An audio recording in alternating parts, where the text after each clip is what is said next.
Good morning, everyone. This is part two of my How to Write a Book series.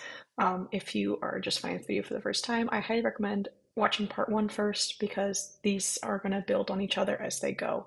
For those of you who don't know me, my name is Hopi Davis. I'm the published author of 6 books with 2 in the works. They are coming, one's coming in April 2025, and the other is coming in August 2025. For part two of How to Write a Book, by now you should have a list of character ideas, plot ideas, tropes, whatever it is that you've jotted down over the past several weeks. And now it's time to take the next step and to turn that into a book. This step will look different from everyone, but I personally open up a Word document. You can also handwrite it. You can use an organization app, whatever works for you. So now it's time to take all those ideas that you jotted down and turn them into an outline for a book. For me personally, this starts by just copying and pasting the ideas and then reorganizing them as I go. So, like, oh, this trope needs to go here, this needs to go with this plot point, and then I add in the characters. This part of writing a book will take several weeks as well. Um, because you'll start one day and then you'll probably need to walk away and think about some of the holes you've left and then come back and work again.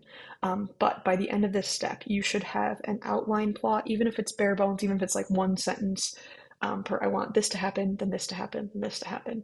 Um, and then after that, you should also work on a list of characters and character features. I will go more into depth on characters in the next section, but you should at least have names and basic traits by the end of this step. We will work on turning these into what feels like real people later. You should also outline your setting in this step.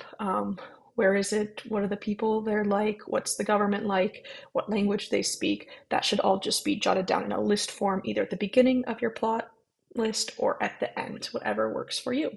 Um, if you haven't done this before, this part should feel exciting because you should feel like you almost have a book. And we will work on turning your organized notes now into an actual plot outline in our next step. So if you have any questions for me about this step, let me know. As I mentioned, I just use Word, but I have heard of authors using Trello. Um, there's another one, Notion, and stuff like that to organize their thoughts. Whatever works for you works for you. For me, now it's just taking the notes from one place to another allows me to organize them in a Word document.